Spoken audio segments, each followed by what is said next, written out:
The capacity of our planet and its ability to sustain life, to provide living space, food and energy is limited. There is only so much to go around. And we're using it all up, faster and faster. Our population is increasing at an alarming rate right across this globe. Every week, there are about 1 million more people on this planet.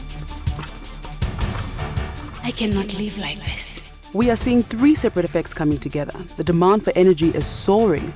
We're glimpsing the end of our resources and we're damaging the environment. Things are not going to get easier. In the next 5 years, we're going to have an energy crunch. We are paying an increasing price.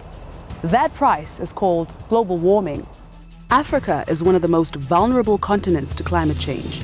Studies suggest that in 10 years' time, 250 million people may run short of water because of global warming. No matter what we do, we're going to be living with more droughts, more floods, coastal erosion, those kinds of things, big challenges.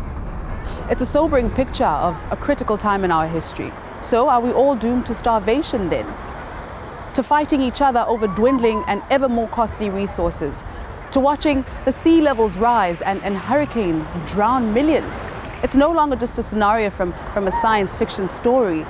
It's now clear more than ever that we have to limit our demand on the environment if we want to live in peace and harmony. Our generation has to decide what legacy we leave behind. Poverty. Starvation. I cannot live like this. Where is the dignity? The greatest source of energy in the universe is nuclear energy. That is what powers our sun and all the stars.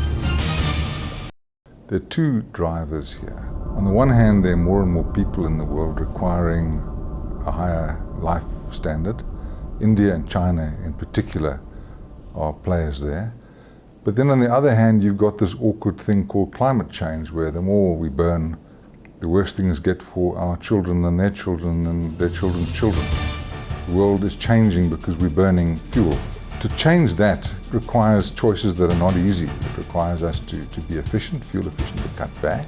But also we need to change some of our old preconceptions about energy sources, nuclear and hydro, large hydro, and then lots and lots more research into renewables. Those are going to be the 3 carrying us forward in a responsible world. The world sees nuclear as probably the best alternative to reducing the greenhouse gas emissions and also getting energy independence from imported fossil fuels such as oil and natural gas. And worldwide there seems to be an awakening in terms of nuclear. We see a large increased interest in nuclear energy across the world, and this is measured by the number of applications being filed at the IAEA of countries who have expressed an interest in nuclear energy.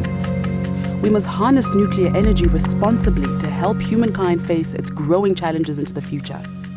Challenges like pollution, air, sea and land. The overutilization of resources, with our factories spewing out effluents and all the waste that stems from humanity's desire for ever-increasing levels of comfort and affluent lifestyles. We're turning our beautiful blue and green planet into a giant rubbish dump. Look at your world. Say it isn't so. We have a crisis on just about every front. We have a crisis of human numbers. The world is certainly overpopulated. We have a crisis in terms of biodiversity loss, and we have a crisis in the demands on our energy supplies. The contribution of nuclear towards climate change mitigation is immense. I would believe most probably nuclear would be the best. We know that they're environmentally very good for us, and we know that they are very expensive to erect, but to operate they are relatively cheap.